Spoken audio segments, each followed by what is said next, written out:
Good morning student. Today we discuss types of biodiversity conservation. पिछले class में हम लोग देखे थे कंजर्वेशन क्यों जरूरी है, कंजर्वेशन कैसे करना चाहिए।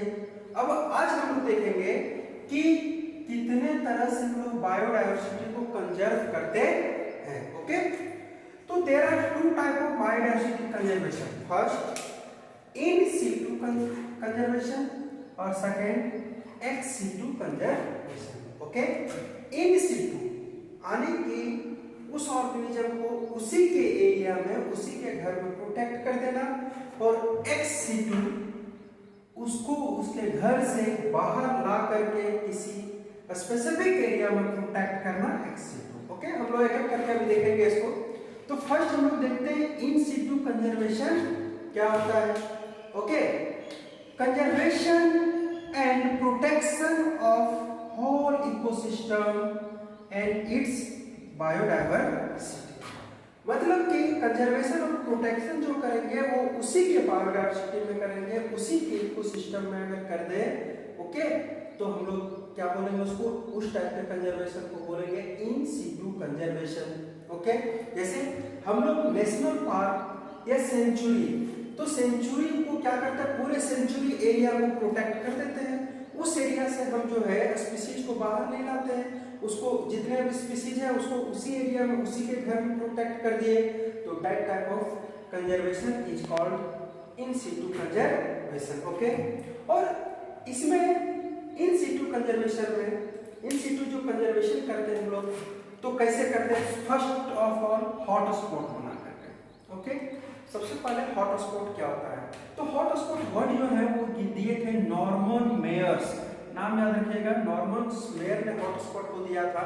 और हॉट स्पॉट किसको बोलते हैं, area of high individual level of species richness. Okay, ऐसा एरिया जहां पे स्पीशीज का रिचनेस बहुत ज्यादा हो।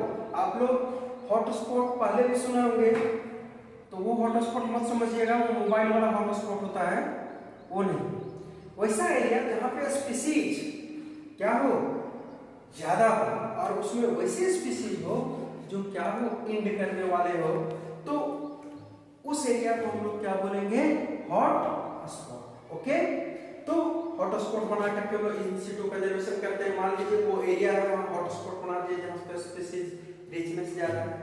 अगर हम लोग देखें तो 34 hot spot in world, total अगर देखा जाए तो 34 हॉट स्पॉट जो है वो पूरे वर्ल्ड में है। ओके, अगर देखा जाए तो 2% ऑफ टोटल एरिया, जितना भी आपका लैंड एरिया है ना, लैंड एरिया का 2% भाग जो है वो क्या है, हॉट स्पॉट है। ओके, डाटा इसमें याद रखिएगा। 2 हॉट स्पॉट इन इंडिया, और इसमें से 34 में से 2 हॉट स्पॉट जो है वो आपका इंडिया में है। कौन कौन सा, तो first Western Ghat and second Indo Burma region. Okay, first जो है क्या है, वेस्टर्न घाट, और सेकंड इंडो बर्मा रीजन। तो ये था हमारा हॉट स्पॉट। और क्या करते हैं हम लोग इन सीटू कंजर्वेशन के लिए, तो इन सीटू कंजर्वेशन के लिए हम लोग प्रोटेक्टेड एरियाज का फॉर्मेशन करते हैं, प्रोटेक्टेड एरिया बना देते हैं। ओके, तो प्रोटेक्टेड एरिया क्या है, biogeographical area where biodiversity along with natural and cultural resources is protected, है ना।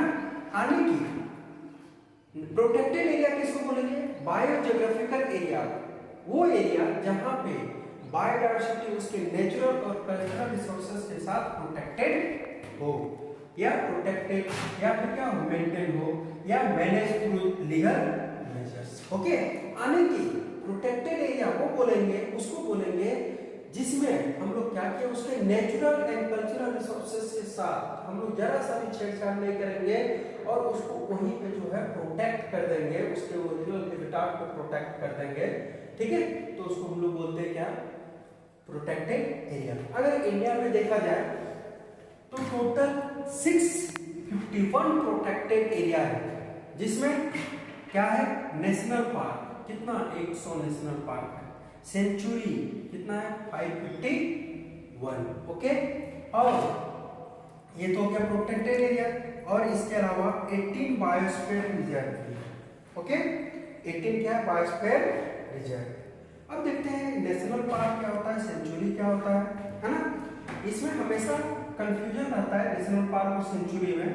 हम लोग क्या देखते हैं कि किसी किसी सेंचुरी को ही हम लोग नेशनल पार्क समझ बैठते हैं, जैसे wild life sanctuary of Hazaribagh, तो हम लोग इसको हजारीबाग नेशनल पार्क के नाम से जानते हैं, बट वो नेशनल पार्क नहीं है। नेशनल पार्क हम लोग किसको बोलेंगे, सेंचुरी किसको बोलेंगे, तो उसी को देखेंगे। सबसे पहले नेशनल पार्क तो protected area both flora and fauna, यानी कि वो एरिया जहाँ पे पेड़ पौधों के साथ फ्लोरा के साथ फौना भी प्रोटेक्टेड किया जाए। ओके, यानी कि पेड़ पौधा के साथ एनिमल भी प्रोटेक्ट किया जाएगा, तो उसको हम लोग क्या बोलेंगे, नेशनल पार्क। साथ ही साथ कल्टीवेशन या कल्टीवेटेड इज नॉट परमिटेड, वहां पे किसी तरह का कोई खेतीबाड़ी या कुछ भी नहीं होगा। ग्रेजिंग नॉट अलाउड, बाहर से जानवर को आप वहां पे नहीं छोड़ सकते हैं, वहां जो है वो चारा खाने के लिए आप जानवर को नहीं छोड़ सकते हैं, है ना, या आपका भी वहां पे एंट्री इलीगल होता है। Forest protected are not harvested, sorry forest product okay are not harvested, forest का जो भी प्रोडक्ट होगा उसको हार्वेस्ट आप नहीं कर सकते हो, है ना। अगर सही बात है, अगर हम लोग फॉरेस्ट के प्रोडक्ट को हार्वेस्ट करने लगे तो वहाँ जो रहने वाले फ्लोरा एंड फौना है, फ्लोरा फौना वो क्या करेंगे, तो इसीलिए वहाँ के फॉरेस्ट के प्रोडक्ट को हार्वेस्ट नहीं किया जाता है। एंड बाउंड्री, हम लोग क्या देखते हैं, बाउंड्री इज मार्केटेड, वहाँ पे एकदम बाउंड्री उसका हम लोग सीमा निर्धारित कर देते हैं, है ना। नेक्स्ट हम लोग देखेंगे सेंचुरी। सेंचुरी क्या होता है, हम लोग देखेंगे नेशनल पार्क में protection of flora and fauna, तो हम लोग यहाँ देखते हैं प्रोटेक्शन ऑफ ओनली फौना, ठीक है। यहाँ पे सिर्फ एनिमल के प्रोटेक्शन पे ज्यादा ध्यान दिया जाता है। ओके, नेक्स्ट कल्टीवेटेड इज या कल्टीवेशन इज परमिटेड, यहाँ कल्टीवेशन कर सकते हैं, खेती की जाती है सेंचुरी वाले एरिया में। ग्रेजिंग अलाउड है। Okay, forest product can be harvested, forest का जो प्रोडक्ट है उसको आप हार्वेस्ट कर सकते हैं, उसको बाहर लाके बेच सकते हैं, है ना। बाउंड्री डिमार्केटेड, ओके, तो बाउंड्री डिमार्केटेड नहीं, नॉट डिमार्केटेड हो जाएगा। ओके, यहाँ पे बाउंड्री लाइन नहीं होगा कि इस एरिया में नहीं जाना है, यहाँ पे आप जो है विचरण कर सकते हैं। तो हम लोग देखें सेंचुरी और नेशनल पार्क दोनों में बहुत ही कंफ्यूजन है, लोग सेंचुरी को ही नेशनल पार्क बोल देते हैं। बताया भी था हजारीबाग वाइल्ड लाइफ सेंचुरी है, बट हम लोग हजारीबाग नेशनल पार्क बोलते हैं, वो जो कि गलत है ना। तो नेशनल पार्क मोर प्रोटेक्टेड एरिया है। ओके, वहां पे फ्लोरा एंड फौना दोनों को प्रोटेक्ट किया जाता है, वहां किसी ह्यूमन का एक्टिविटीज लेस होता है। ओके, लेकिन सेंचुरी में एक्टिविटीज लेस है। वहां से नेशनल पार्क से हम लोग किसी भी प्रोडक्ट को वहां से किसी भी प्रोडक्ट को बाहर नहीं ला सकते हैं, जो होगा वो वहीं फलेगा, वहीं फूलेगा, वहीं खत्म हो जाएगा। लेकिन सेंचुरी वाले एरिया में हम लोग ग्रेजिंग कर सकते हैं, कल्टीवेशन कर सकते हैं, फॉरेस्ट प्रोडक्ट को हार्वेस्ट कर सकते हैं। तो ये था सेंचुरी और नेशनल पार्क। नेक्स्ट हम लोग देखेंगे बायोस्फीयर रिजर्व। ओके, तो बायोस्फीयर रिजर्व क्या है, वैसा एरिया जो मल्टीपर्पज से यूज हो, मल्टीपर्पज, जिसका प्रोटेक्टेड एरिया जो मल्टीपर्पज हो। ओके, क्या है, multipurpose protected area. Okay, multipurpose protected area को हम लोग क्या बोलते हैं, बायोस्फीयर रिजर्व। और ये इनिशिएट किया था, ये बोलिएगा कि बायोस्फीयर रिजर्व कब बनाया गया था। It was initiated in 1975 under MAB, man and biosphere reserve. Okay, man and biosphere programmes, इसका फुल फॉर्म होता है मैन एंड बायोस्फीयर, ठीक है, प्रोग्राम्स ऑफ यूनेस्को। ठीक है। यूनेस्को का फुल फॉर्म जानते ही होंगे आप लोग, United Nations educational scientific cultural organisation. Okay, तो ये जो है इसके यूनेस्को के अंदर आता है क्या, MAB प्रोग्राम्स, और वही आपका वही जो इनिशिएट किया था कब 1975 में, किसको, बायोस्फीयर रिजर्व को। ठीक है, तो ये कब इनिशिएट हुआ था, ऑब्जेक्टिव में पूछ सकता है 1975, किसके अंतर्गत, तो MAB प्रोग्राम्स, और ये MAB प्रोग्राम्स किसका है, यूनेस्को का है। ओके, अब जो है हम लोग देखेंगे कि ये बायोस्फीयर रिजर्व इंडिया में कितना है। इन इंडिया, अगर हम लोग इंडिया की बात करें तो इंडिया में इन इंडिया 4 बायोस्फीयर रिजर्व कौन कौन सा है, 4। तो first Nanda Devi, second Sundarban, third Nilgiri, और fourth gulf of Mannar. Okay, ये 4 बायोस्फीयर जो है वो कहाँ आपका, इंडिया में। ओके, और ये बायोस्फीयर रिजर्व जो होते हैं उनको 3 जोन में बांटा जाता है ना, जोन ऑफ बायोस्फीयर रिजर्व। तो जोन ऑफ बायोस्फीयर,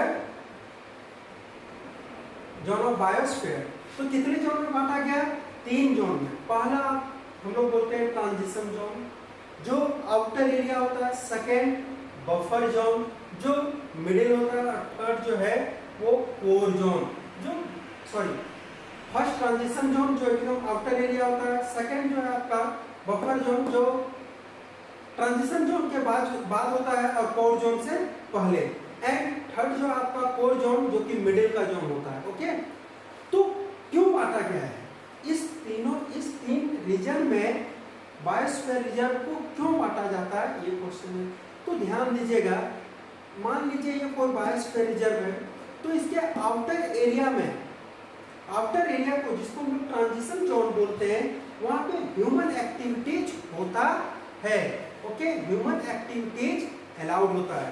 क्या होता है, ह्यूमन एक्टिविटीज अलाउड होता है। यहाँ आप जो है वो क्या कर सकते हैं, यहाँ पे जो है आप घूमने के लिए आ सकते हैं, यहाँ से जो है आप फॉरेस्ट प्रोडक्ट को, ओके, या इसके प्रोडक्ट को जो है आप बायोस्फीयर प्रोडक्ट को जो है यूज कर सकते हैं। सेकेंड जो बफर जोन में जो है वो लेस ह्यूमन एक्टिविटी होता है, लेस ह्यूमन एक्टिविटी। क्यों लेस ह्यूमन एक्टिविटी, क्योंकि ये जो है कोर जोन से नजदीक होता है, और कोर जोन में जो है हाई रिचनेस होता है स्पीसीज का।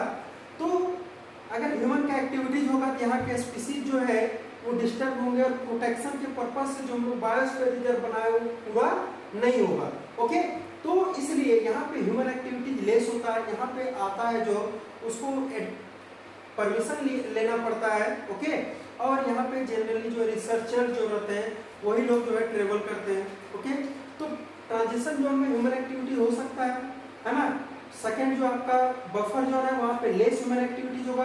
कोर जोन जो है वहाँ पे नो ह्यूमन एक्टिविटी। ओके, ध्यान देने लायक बात है कि हम लोग ह्यूमन के बारे में क्यों बोले, क्योंकि अगर बायोडाइवर्सिटी को खत्म करने के पीछे सबसे बड़ा हाथ है तो ह्यूमन का है, इसलिए। ओके, तो यहाँ पे कोर जोन जो होता है वहाँ पे ह्यूमन एक्टिविटीज नहीं होता। क्यों नहीं होता है, क्योंकि यहाँ रिचेज स्पीसीज का रिचनेस जो होता है वो ज़्यादा होता है। इस एरिया में जो है काफ़ी स्पीसीज जो है वो मिलते हैं। ओके, तो स्पीसीज को डिस्टर्बेंस ना हो इस पर्पस से जो है वो हम लोग स्पीसीज को डिस्टर्बेंस ना हो इस पर्पस से जो है वो हम लोग बायोस्फीयर रिजर्व बनाते हैं, है ना। और इस तरह से उसको 3 जोन में बात करके हम लोग प्रोटेक्शन करते हैं, बायोडाइवर्सिटी को प्रोटेक्ट करने का काम करते हैं। तो इसी के साथ आज का लेक्चर समाप्त हुआ। धन्यवाद।